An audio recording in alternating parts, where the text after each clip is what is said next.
اس کے علاوہ اس بات کی کیا ضمانت تھی کہ 10 دن کے اندر اندر مجھے اس کا رد عمل یقین طور پر معلوم ہو گئے؟ بفرض محال وہ رجامند ہو جاتی، میرا مطلب ہے مجھے بالمشافہ گفتگو کا موقع دے دیتی، تو میں اس سے کیا کہتا؟ میں نے کہا، یہی کہ تم مجھ سے محبت کرتے ہو۔ جمیل سنجیدہ سے ہو گئے۔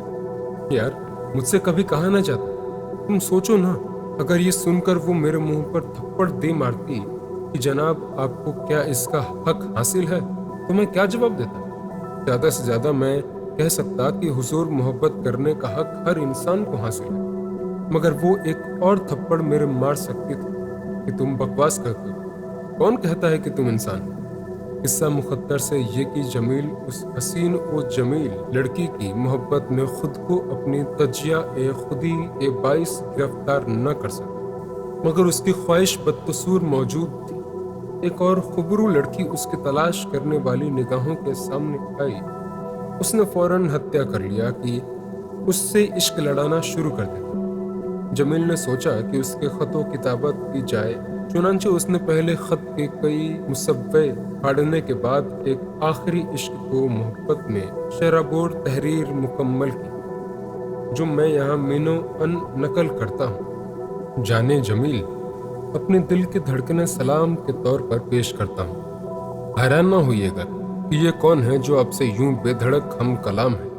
میں عرض کیے دیتا ہوں، کل شام کو 6:15 بجے، نہیں 6:11 پر جب آپ امرت سینا کے پاس سے تانگے میں سے اتری تو میں نے آپ کو دیکھا تھا۔ بس ایک ہی نظر میں اس نے مجھے مشہور کر لیا۔ آپ اپنی سہیلیوں کے ساتھ پکچر دیکھنے چلی گئی تھی اور میں باہر کھڑا آپ کو اپنی تصور کی آنکھوں میں مختلف روپوں میں دیکھتا رہا۔ 2 گھنٹے کے بعد آپ باہر نکلیں، پھر زیارت نصیب ہوئی اور میں ہمیشہ ہمیشہ کے لیے آپ کا غلام ہو گیا۔ میرے سمجھ میں نہیں آتا کہ آپ کو اور کیا لکھوں۔ پوچھنا چاہتا ہوں کہ آپ میری محبت کو اپنے حسن و جمال کے شایان شان سمجھیں گی یا نہیں؟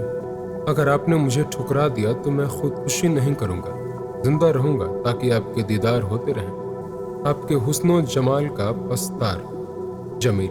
یہ خط اس نے میرے گھر میں ایک خوبصورت کاغذ پر اپنی تشہیر سے منطلق کیا تھا۔ لفافہ پھولدار اور خوشبودار تھا، جس کو جمالیاتی ذوق نے پسند نہیں کیا تھا۔ چند روز کے بعد جمیل مجھ سے ملا تو معلوم ہوا کہ اس نے یہ خط اس لڑکی تک نہیں پہنچائی۔ اولاً اس لیے کہ عشق کا آغاز خط سے کرنا مناسب ہے، ثانیاً اس لیے کہ اس خط کی تحریر بے خط، بے ربط اور بے اثر ہے۔ اس نے خود کو لڑکی متصور کر کے یہ خط پڑھا اور اس کو بہت مذاق خیز معلوم ہوا۔ ثالثاً اس لیے کہ تفتیش کرنے کے بعد اس کو معلوم ہوا کہ وہ لڑکی ہندو ہے۔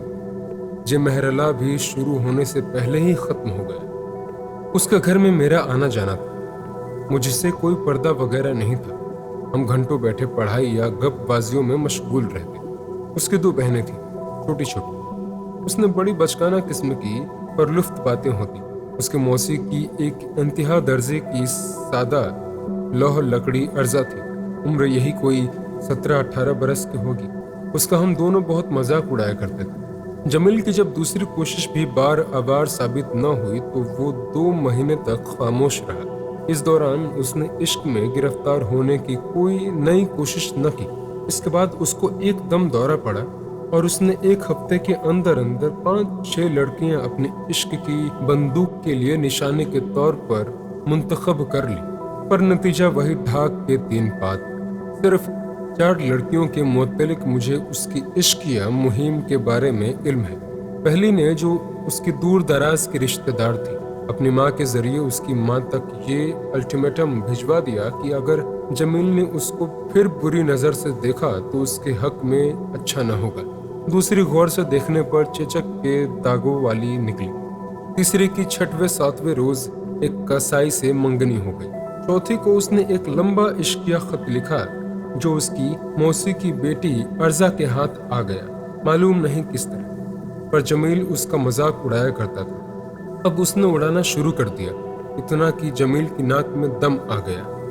جمیل نے مجھے بتایا، شہادت، یہ ارزا جسے بیوقوفی کی حد تک سدا لوح سمجھتی ہے، سخت ظالم ہے، سب سمجھتی ہے۔ جس لڑکی کو میں نے خط لکھا تھا اور غلطی سے اپنے میز کے دراز میں رکھ کر یہ سوچنے میں مشغول تھا کہ وہ اس کا کیا جواب دے گی، یہ کمبخت جانے کیسے لے اڑی، اب اس نے میرا ناکتہ بند کر دیا۔ بعض اوقات ایسی تلخ باتیں کرتی ہے کہ مجھے رلاتی ہے اور خود بھی روتی ہے۔ میں تو تنگ آ گیا ہوں۔ اس سے بہت زیادہ تنگ آ کر اس نے اپنے عشق کی مہم اور تیز کر دی۔ اب کہ اس نے 14 لڑکیاں چنی، مگر اچھی طرح غور کرنے کے بعد اس میں سے صرف ایک باقی رہ گئی۔ 10 اس کے مکان سے بہت دور رہتی تھیں، جن کو ہر روز حتمی طور پر دیکھنے کے متعلق اس کا دل گواہ نہیں دیتا۔ 2 ایسی تھیں جن کا خاندانی ہونے کے بارے میں اسے شبہ تھا۔ 12 ہوئیں۔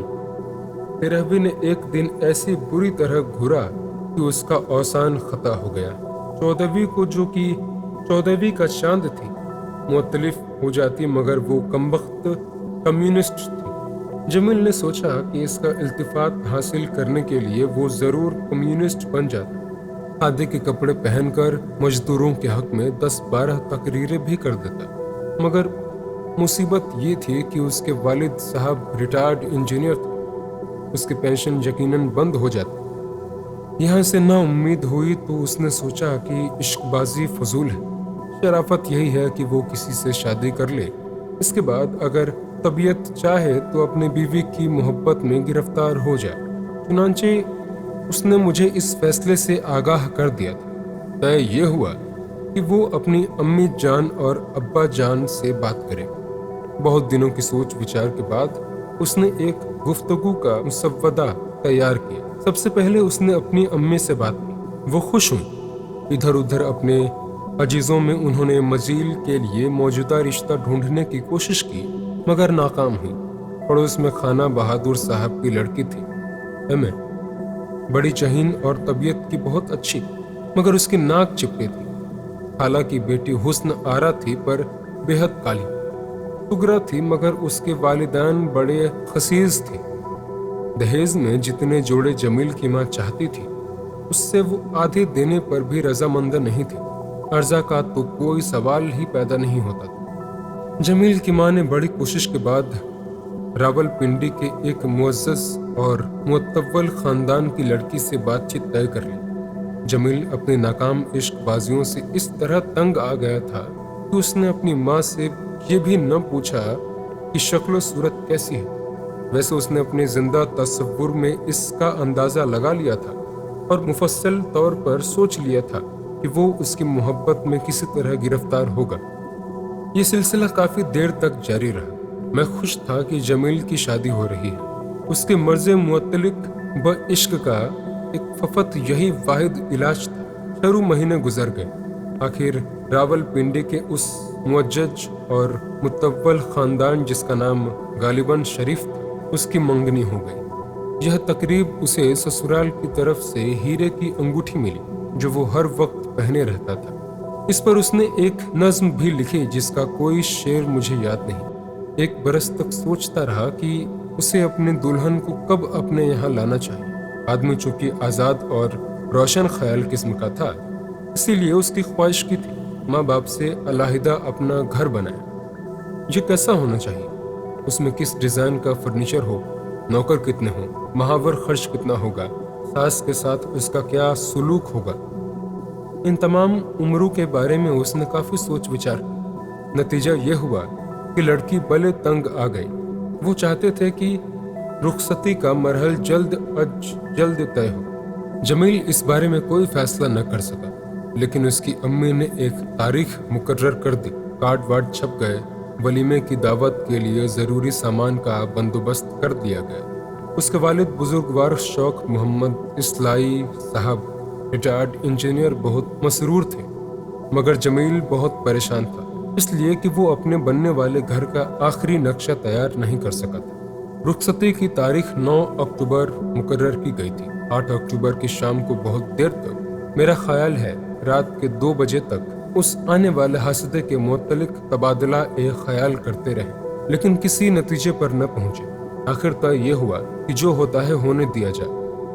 اور یہ ہوا کہ 9 اکتوبر کی صبح کو منہ اندھیرے جمیل میرے پاس سخت اضطراب اور قبر کے عالم میں آیا، اور اس نے مجھے یہ خبر سنائی کہ اس کی موسی کی لڑکی ارزا نے، جو بیوقوفی کی حد تک سدا لوح تھی، خودکشی کر لی، اس لیے کہ اس کو جمیل سے والہانہ عشق تھا۔ وہ برداشت نہ کر سکی کہ اس کے محبوب و معبودہ کی شادی کسی اور لڑکی سے ہو۔ اس ضمن میں اس نے جمیل کے نام خط لکھا، جس کی عبارت بہت دردناک تھی۔ میرا خیال یہ ہے کہ تحریر یادگار کے طور پر اس کے پاس محروف ہوگی۔